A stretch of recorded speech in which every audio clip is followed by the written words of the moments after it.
5 сард цэцэрлэгээ тараад тэгээд нөгөө харах хөнгөө учраас ээж аваа хоёр нийлжлээд би одоо өглөө ажилдаа авч явсан бол аав нь өдөөс хойш ирээд хүүхдээ авах жишээтэй. Тэгээ яг аргагүй ихэнд хүүхд харах хөнгөө охиныгаа ингээд ажил руугаа авч явсан байгаа. Тэгээд тухайн үед би ч нөгөө ажиллаа хийж байгаа хүн чинь хоол руугаа анхаарсан байдаг. Хүмүүст хоол өгөхгүй хоол руугаа анхаарсан. Тэгээд тоогооч юм тий. Анхаарад тэгээд бүх анхаарал тийшээ төвлөрсөн байсан учраас охиныгаа уг нь найдвартай газар байлгах гэж бодож исэн чинь охин маань тэр газараас гараад аав руугаа уцаар ярих гэж санал дээрээс нөгөө бэлтаа шал нь болохоор бэлтааны шал. Тэгээд санал дээр ингээд суугч жагаад халтарж унаад тэгээд иргэднээс халуун тоогоотой усыг өөр дээр асгасан байл. Тэгээд хүүхд орилох шиг болохоор би эргээр харж байгаа байхгүй. Тэгтэл охин маань найдлууч энэ газар ингээд авцсан. Тэгтээ яг юм хүм асгарсан гэдгийг хараагүй. Зөвхөн хүүхд унтсан байгаа унцчтэйгэл гүйжжэл авах гал нөгөө биенд нь хүрхтлээрээс хувцсан тэр нөгөө шууд миний гарыг ингээд амар халуун ингээд шууд өндгнүүд ингээд хүлэгдэж байгаа байхгүй. Тэгээд тухайн үед би өөрөө бас яг тэр ингээд хүүхдэн түлэгдсэн байх гэж одонгуудаа шоконд ордог. Тадчулта цангар архиад болж машинаа зураа.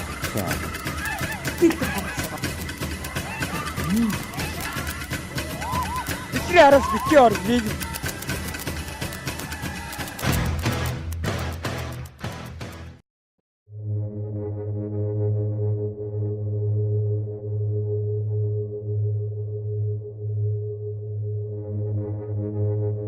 Төлөнхийн төвд жилд 2000 орчим хүн хэвтэн эмчлүүлдэг.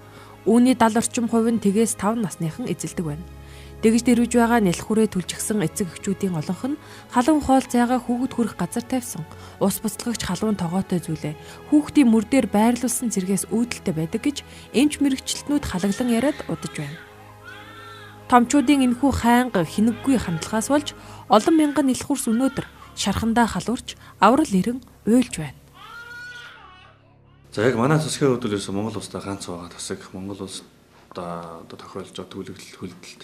За тэгээд бас хүмүүст яригдчих мэдэгдээгүй хилэгдээгүй одоо тэр арьс зөөлөн эдийн тутамгчлууд энэ нь бол гэмтлийн гаралтай байна, халдвар төвчний гаралтай байна. Бусад ямар нэг одоо суур өвчлөлийн гаралтайгаар арьс зөөлөн эдийн том хэмжээний тутамгчлууд үүсдэг. Амун гэмтлийн дараа нуруу нухсны гэмтэл авсан хүмүүс бас цооролт холголтууд үүсдэг. Эсвэл удаан хугацаанд төвөнд байсан хүмүүс холголт цооролт үүсдэг. Энэ бүхнийг нэг бол манайхан эмчилдэг. Тэгэхээр бол яг улстай ганц зовоод энэ бүхнийг эмчлэх гэдэг бол маш их гэж байна. Тэр цэцмаа сүүлийн үед жил ирэх тусам төлөвлөлт маань өөрөө ихсэж байгаа. Тэр цэцмаа одоо яг 0-5 насны хүүхд маань бол байнгын ихсэх хандлагатай юм байна л да. Тийм тэгэхээр ачааллын хувьд бол байнга их одоо дээрэс нь хүйтэн сэр орчлоо. Эхнээсээ хөллөлүүд ирээд эхэлчихсэн. Бага насны хүүхдүүд бага насны хүүхдэд хардаг. Тийм. А нэг бол хүүхдүүд гэртээ харах хөнгөө цойжлогдоод ч юм уу үлддэг. Энэ юунаас хэрвээ үнэхээр амьдрал боломжтой байгаа тийм байсан бол эцэг хүүхдээ харахгүй байна гэж байхгүй шүү дээ. Амьдрал болохгүй байгаа учраас эцэг хүүхдээ харж чадахгүй түлэгдэж гэн гэж болов. Нэгт хоёрт болохоор хүмүүсийн хэрэглээ зан үйл гэж байна. Юуг хэрэглэх үү, зөв яаж хэрэглэх үү гэдэг бас тийм юм байна шүү дээ. Одоо жишээ нь халуун тоогоотой юмнуудаа дандаа газар тавьчихна. Яагаад тэрийг хүүхдийн хөл дээр тавиад байгаа? Хөлтөр бага насны хүүхдүүл гүйжил явах хэрэгтэй. Тэгээ гүйхгүй тэр хүүхдээ гүйлэхгүй байж болохгүй. Тийм учраас тэр хүүхдийн хөлөнд саад болохооргүй юм тавихгүй байх хэрэгтэй. Саад болох юм. Тийм учраас хаана юугээ тавих вэ гэдэг бас сайн анхаарч явах хэрэгтэй нэгт. Хоёрт болохоор одоо энэ янз бүрийн одоо энэ их утас холбоо гэд байгаа шүү дээ. Ингээ янз бүрийн утаснаас хүүхдийн сониуч байдлыг татахаар тийм юмнууд их байдаг. Тэгээд нөгөө бага насны хүүхд ч очиод татаад авдаг.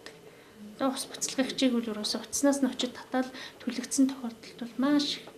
Тэгэд нөгөө харах хөнгөө учраас ээж аваа хоёр нийлжлээд би одоо өглөө ажилдаа авч явсан бол аав нь өдөөс хойш ирээд хүүхдээ авах жишээтэй.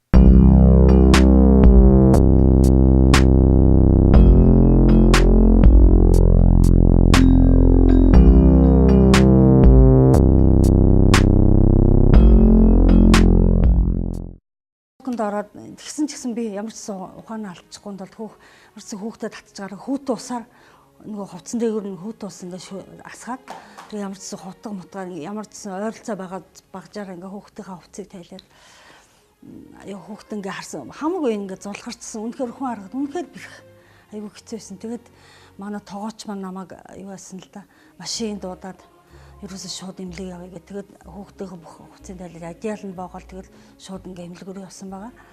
Тэгээд имлэг дээр очиход бол аль хэзээ хөвгөн 80% төлөгдөлтэй хамгийн хүнд төлөгдөлтэй. Тэгээд үнэхээр маш хүнд таны хүүхд ингээ сэхэнд оруулаа шүү хичээ гэж тэгж байгаа. Тэгээд тэр өдрөө яг охин минь яг боолтонд орж байгаа болохоор өдөржингөө тэгээ хоолунд идэггүй ингээ боолтонд орчиж байгаа.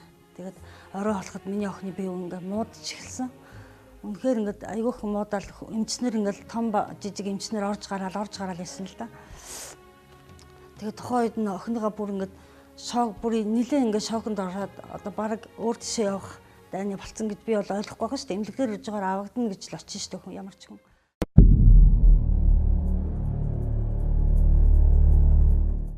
10 литр ус ордог тойгон дотор чинь 3 настай хүүхдүүд хараа 60-аас 70 хүүхэн чанагдчихад байгаа байхгүй юу? Одоо тийм буцалж байгаа юм бол уунчилж байгаа. Тэр нь бол нэг халуун савтай санд юм уу нэг аяга цайн төлөгсөн хүүхдүүдийн юунд бол харьцуулахад бол кичнээн хэмжээний хэдэн литр юм төлөгцсөн бэ? 250 г 10 литр хоёрын хооронд төлөх талбай бас гүний хэмжээнд тасар юм. Тэр утгаараа тэр хүүхд цааш амьд гарах уугүй юу хүрчээд.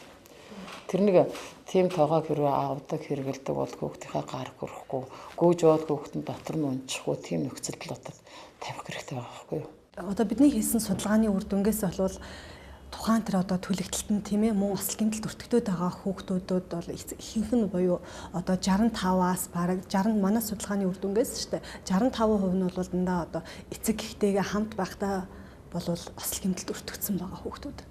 Энэ юу вэ гэхээр одоо энэ одоо юутай холбогдож байна вэ гэхээр эцэг эхчүүдийн тэр хараа хяналт те хайхрамжгүй байдал анхааралгүй байдлаас бол шалтгаалж байгаа гэж бол үзэж байгаа. Нүд тайлтрам, элэг эмтрэм ийм нөхцөл байдалд нялх хүрээ шаналн зовхыг хинч харахыг хүсэхгүй, бүр төсөөлөгчгүй. Харин эцэгчүүд бидний хувьд үр хүүхдээ эрүүл сарвал өсөж торниосоо гэж хүсэн тэмүүлдэг бас залбирдаг. Харин томчууд бидний тоомжиргүй, хинэггүй байдлаас үүдэж нялх хүрс маань түлэгдэж, осол гэмтэлд өртөж байна. Бид энэ нэвтрүүлгээр дамжуулан эцэг эхчүүд томчуудад хандаж яг одоо хүүхдийнхээ хөл хүрэх, гар хүрэх газраас халуун тогоо болон ус буслагчаа хол байрлуулахыг, за мөн хүүхдэд аюултай хөлөөр хөглөрөн байгаа цахилгааны утас болон бусад зүйлсээ цэгцлэхийг сануулах гэсэн юм аа. Бүр анхааруулж маш чухалж хэлэх юм бол тэр тогоо хүүхдэд гар хүрэхгүй, явж байгаа хүүхд дотор нь онцгүй газар. Одоо байрлуулж хоолундаа хийж чиж хэрэгтэй. Нэг асуудал тийм байна. Хоёр дахь асуудал бол төлөгдсөн даруй хүүхдүүдэд одоо шархан дээр элдвээ юм төрхэд аваад байгаа. Ерөөсөл цэвэр хөвд усаар шавшаад өвчин амттай хөвд усаар шавшгаар. Тэнд хэлж байгаа судцыг нарийсгадаг учраас хөвд ус нь бол шинжилгээний үндэстэй анхны тусламж болж байгаа. Хамгийн анхны тий одоо тусламж доогуур бити юмаа тавиач. Ялангуяа тэр халуун тогоо гэдэг тий доогуур бити тавиач. Манайх чи ингээ богшуулаад буцалгаад байлгаад идэм билээ. Тэг бити тэгж байлгаач. Юмаа буцалгаад авсан болвол тий аваад хураадаг тий хамгийн наацх нь бол энэ бол үнэхээр сэрэмжлэх ёстой зүйлтэй.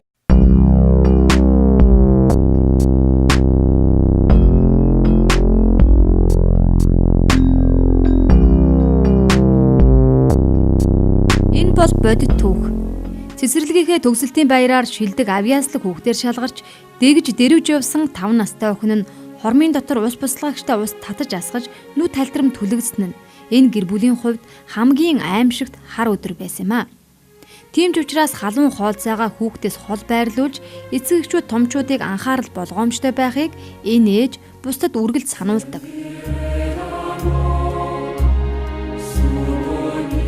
Бид нар ерөөсөө за яг энэ ерөөсөө анхаарахгүй юмыг орчдөг л да. Угаасаа миний хувьд ч гэсэн яг л тийм байгаа. За яг би охиныгоо тухайн үедээ болохоор найдвартай газар охиноо байлагчлаа гэж бодсон чинь нөгөө хүүхдийн болохоор хөдөлгөөнтэй те тэгээд юу гэж ингээл нэг газар ингээл суугаад ах үү. Намайг тэр хооронд юу хөдлөл ингээл асуудал орчиж байгаа юм. Тэгтэл бид нар тэрнээс сэмжлэх ёстой байсан байна л да. Эсвэл заал руугаа бүр том заал руу оруулдаг ч юм уу гэх.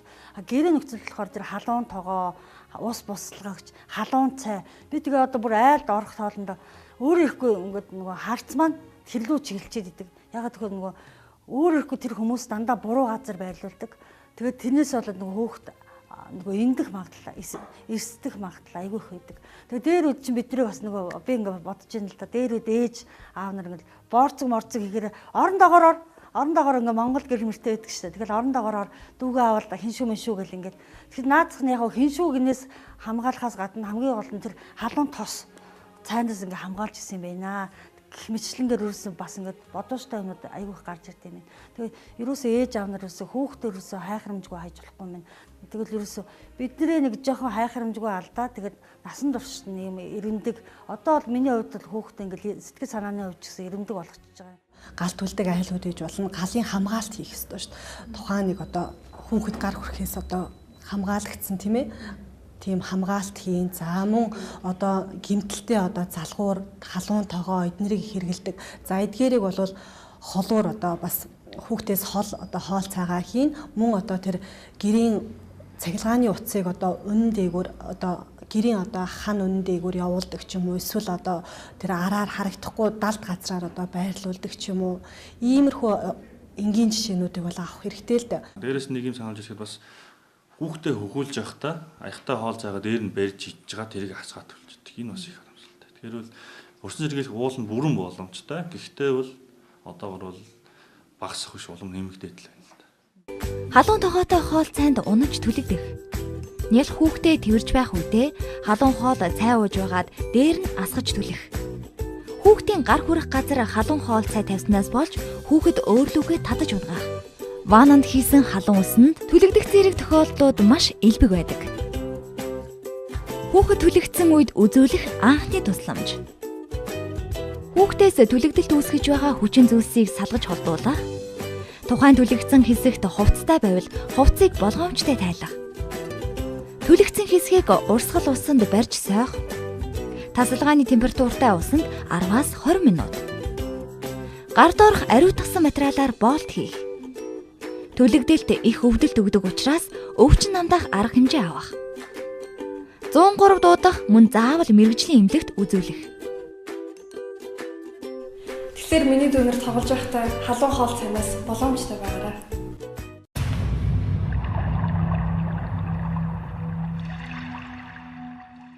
Маш хурдан ороогоод боогоо тий усаар жоохон шавшчаад аваад ирж болж байна. Янз бүрийн юм төрөх нь гайгүй болсон. Ер нь бол 4-5 жилийн өмнө эднэр бол одоо энэ Ирфан бицээ ингээд уушгины улаан гэдэг хүмүүс яригддаг. Тэрийг өстөн толгой дараалан түрхдэг гэсэн. Тэгээд тэр хүүхдүүд бол маш их хүндэрдэг, амь нассаа алддаг. Тийм тохиолдлууд байсан. Гутлын хар тус түрхэж ирдэг. Гутлын туснууд их түрхэж ирдэг байсан. Энэ мэт байдлууд бол харьцангуй багассан бас тийм хүмүүсийн бас оюун санаанд юм орж ирж байгаа, бас ойлгож байгаа гэж бодож байгаа. Тэгээд харьцангуй бас одоо бол тэгж нэг усаар нэг яаж яана болохгүй болж байна. Хоёрт болохоор бол жоохон хугацаа алдчихна. Аль болох хурдан хугацаанд хүүхдийг авчрах хэрэгтэй. Түргэн хүлээгээд авах шаардлага байхгүй. Айлын нялх хүүхдч бай, өөрийн нялх хүүхдч бай. Аваад наашаа гарах хэрэгтэй. За 2-3 болохоор бол айлууд штэ эмийн сантай байх хэрэгтэй. Одоо бага насны хүүхдтэй эсвэл ялангуяа эмийн сантай байх хэрэгтэй. За тэгээ шарах бах боолт, ойр зүрийн лент. За тэгээд боломжтой бол юм жижиг хэмжээний түлэнхийн шархны тоснууд зөндөө байдаг. Тийм юмыг нэг аваад тавьчихад бол айлт хэрэгтэй шүү дээ. За нэг бишингийн хажуугаар өнгөрлөө гараа жоохон одоо хайрцглаа гэхэд тэрийг тавиал боочих. Тийм одоо эмийн сантай айлууд байгаасаа гэж би боддог. Тэгэх юм бол одоо хүүхдэд маш хурдан ядахтаа өвдөлт намдах юм хийгдэж ирнэ шүү дээ. Тэгэхгүй өвдөлттэй хүүхдээ орилуулад орж ирдэг байхгүй. Тэгээ өөртөө давхар орилоод орж ирнэ. Тийм шээ.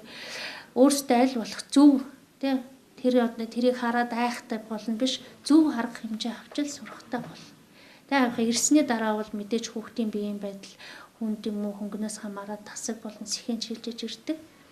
Хүлээ авахаас ирээд гэлээ гэхдээ анхны тийм нэг юмнуудыг л анхаарчих юм бол харьцангуй хүүхдийн биеийн байдал хөнгөрнө, амархан идэх боломжтой, хүүхдийн амь насыг аврах боломж өндөрсдөг.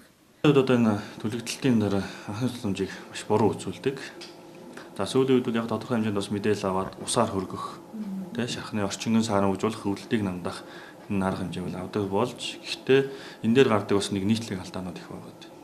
Энэ дээр одоо тухайн хүүхдийн биеийн онцлог, нас хүйс, орчны мэдрэмтгий чанарыг нь бас харьцангуй ойлгохгүй бол хүн болгон дээр ижлэх арга хэмжээ авах юм бол бас буруу болоод байна. Одоо жишээ нь хөлөөс амархан дараад хоолой нүгддэг, ханиад хүрдэг хөлтөж болно. Эсвэл тухайн хүүхдээ яг чээж хэсгэнд хүлэгдсэн байхад удаан хэмжээгээр усанд хөрөх юм бол нөгөө хүүхд нэгээд ханиад аваад татгаа аваад хүндрэх. Улам түлэгдэлтэн дээрээ нэмээд давхар өвчнөөр хүндрээд эмчилгээ хийхэд хүндрэлтэй болох юм тохиолдол байна. Тэгэхээр яг тухайн нөхцөл байдалтай бас тааруулж анхны тусламж үзүүлэхгүй болохгүй байгаа даа. Тийм өмнө нь бол одоо нэг хөргөх кулинг гэдэг энэ арга хэмжээг нэг авдаггүй тэрийг бид нэ зөвлөдгөө байсан. Гэхдээ энэ бол олон улсын стандартад байдаг зүйл. Авахтаа хамгийн гол энийг л анхаарах хэрэгтэй. Хүүхдтэйгээ нас хүүс өвчлөмтгий чанар, мэдрэмтгий байдал бүгдийг анзаарч иж хэр хүүхд уусаар хэр удаан хөрөх вэ гэдэг нь бол яг тухайн хүмүүстээ өөр байна гэсэн. Хайхрамжгүйгээс болгоомжгүйгээс судалхан төлөгдөг юм аа. Хүүхдэд төлөгдөг ээжүүд.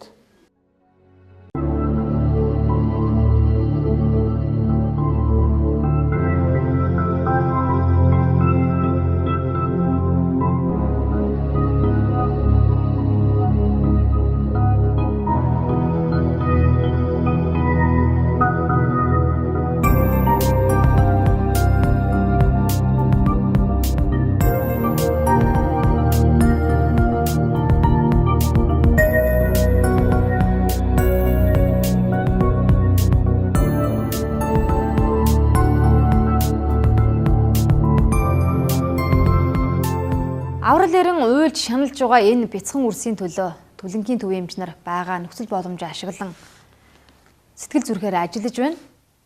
Гэхдээ өнөөдөр яг энэ төвийн орчин нөхцөлийг өөрчлөх, боловсон хүчнийг нэмэгдүүлэх, чадваржуулах, байр байшин тоног төхөөрөмжийн хувьд ч гэсэн сайжруулах олон зүйл байна. Энэ зүйлийг сайжруулах талаар төрийн томчуудад уламжлаад аргаа барж байна гэж энэ төвийн эмч нар хэлж байсан. Гэсэн ч бид бусдын амнаас эрүүл мэндийг аврахаар тангар хүргэсэн эмч нар тийм учраас байгаа нөхцөл боломжийг ашиглан өөрсдийнхөө хүч боломжоор ажиллаж байна гэдгийг ч тэд уламжилж байсан ба. Түлэнгийн тов дотроо юутай байх болохоор сэхээний тасагтай, хүлээ авахтай, тэгээд бяцлалын тасаг, хүүхдийн тасаг, том хүний тасаг, түлэнгийн дараах одоо нөхөн сэргээх бяцлалын тасаг, мөн одоо хүүхдүүд их болцоо бөөрийн tutмагшилт их ордог. Диализийн хэсэгтэй гэдэг гэх мэтчлэнгээр одоо маш том байгууламж байх ёстой байдаг.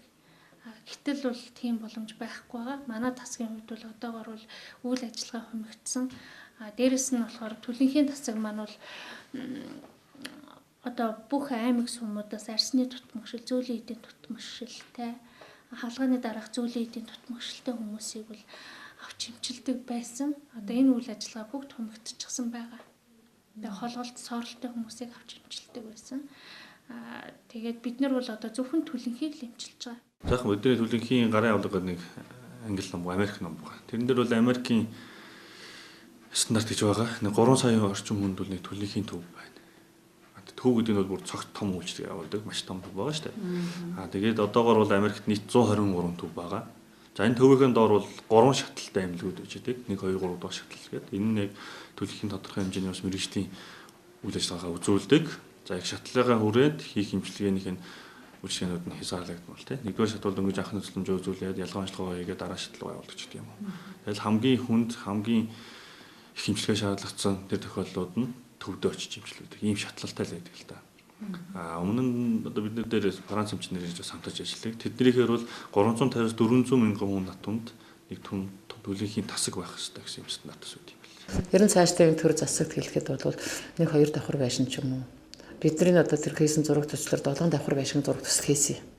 За тэр нь байг гэхэд энэ түлэнхийн одоо төвийн барилгыг барьж өгөөч. Энэ нэг анхаарал аваач. Олон жил яригч байна. Энэ бол хуучин түлэнхийн төв хүн болгон мэднэ. 2011 онд үнэхээр нөхцөл байдал хүнд байна гэж нүүсэн. Тухайн үед 8 тэрбум төгрөг батлагдаж энэ мөнгөөр шинэ барилга байшин баригдах боломжтой гэж яригдж байсан. Харин өнөөдөр энэ төсөв 26 тэрбум болтлоо өссөн байна. Нөхцөл байдал нэг иймэрхүү. Харин эцэст нь царцаагдсан гэсэн нэрээр өнөөдөр түлэнхийн төв байх уу үгүй юу гэдэг асуудал хүртэл яригдж байна. За түлэнхийн төвд хэвтэн эмчилүүлж байгаа хүмүүсийн 70% нь 0-5 насныхаа эзэлдэг. Тэгэхээр энэ хүүхдүүдийн маань хувьд насан туршид нь эмчилгээ хэрэгтэй байдаг. Тэгвэл өнөөдөр Монгол улсад түлэнгийн төв зайлшгүй байх ёстой гэдгийг захын хүмүүс хэлж байгаамаа. Тэгвэл өнөөдрийн хүртэл энэ асуудал яагаад бүрхэг байна вэ?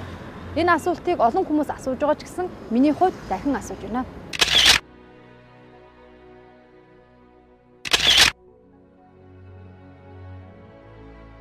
Хамгийн наазахын жишээ ихэд одоо манай хуучин гэмтэл буюу одоо нөгөө хөгжим мужгийн ард байдаг хуучин гэмтлийн байр маань болохоор тий Сүхбаатар дүүргийн харьяанд байдаг. Тэгээд одоо саяхан гэхэд нөгөө Сүхбаатар дүүргийн тамгын газар тий ямар орд гарш шиг юм боллоо тий. Гэхэд одоо тэр имлэгийг ерөөсөө манай хуучин гэмтэл ерөөсөө нураагаагүй байгаа байхгүй.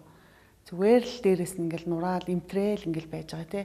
Энэ хоёрыг л ингээл харахад миний зүгээр л энгийн хүний миний нүдээр харахад энэ арай л бас ингээ тий юмыг ингээд одоо ялгуурлаж үзээд байгаа мó альсвал ингээд ард иргэдээ боддгоо мó те түлэнхийн тасаг зөвхөн түлэнхийг хэмжлээд байгаа юм биш ээ.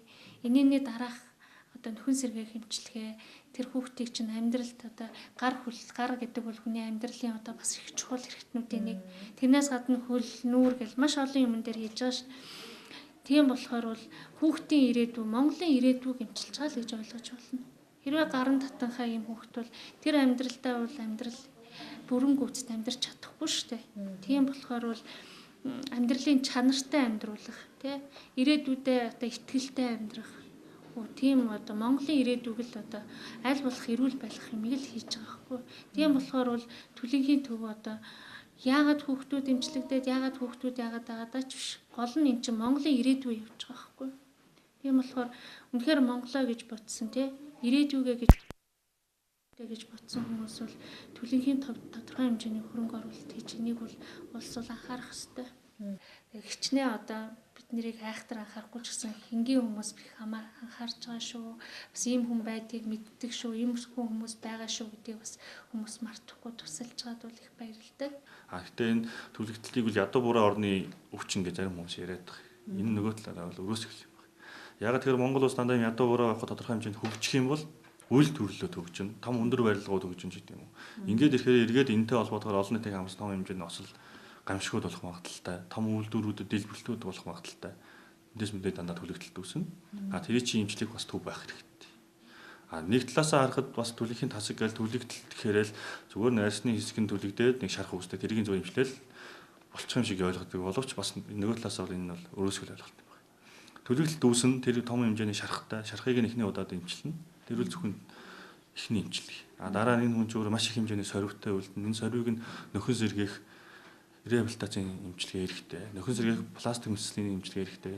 Бүр цаашлаад энэ үйл ажиллагааг нь чиглүүлэх, дээрэс нь хүний сэтгэл санааг нь одоо засч өгөх сэтгэл зүйн имчилгээ хүртэл байх хэрэгтэй. Энэ бол бүр том нийгмийг хамарсан том өвчлөл юм байна л та төлөвлөхөө бол.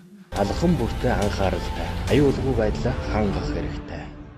Гэмтэл согог судлалын үндэсний төв сэрэмжлүүлж байна. Түлэнгийн төвд олон мянган бяцхан үрс маань аврал эрен инхүү уйлж шаналж байна. За үүнд олон хүмүүс эцэг эхчүүдийг буруутгадаг. Гэхдээ энэ асуудлыг түр хойшин тавиад төр засгийн эрх мэдэлтэй бодлого гаргаж хэрэгжүүлдэг эрхэм удирдагч танд хандан за Монголын ирээдүй болсон мянган үрсийн төлөө. За Монголдо ганц угаа түлэнгийн төвийн байрыг ашиглалтанд оруулахад дуу хоолойгоо илэрхийлж ажил хэрэг болгож сүүлийн тоног төхөөрөмжтэй ийм эмчилгээний төв барихад туслаач гэдгийг вирус нэвтрүүлгээр дамжуулан уламжлах гэсэн юм а.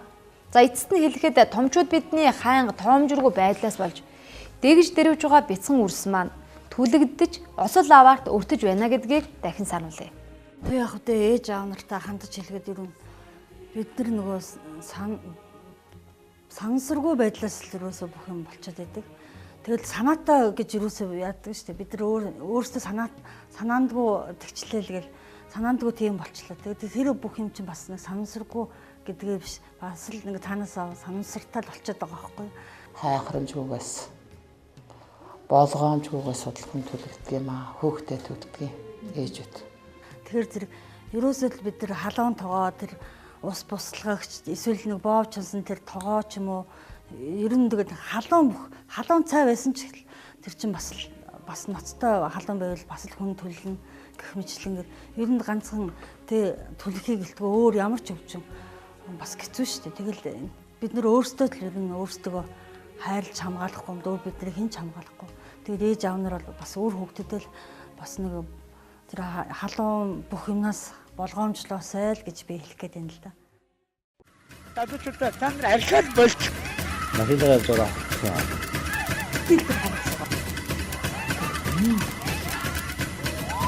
Бидний араас битгий ор нэг.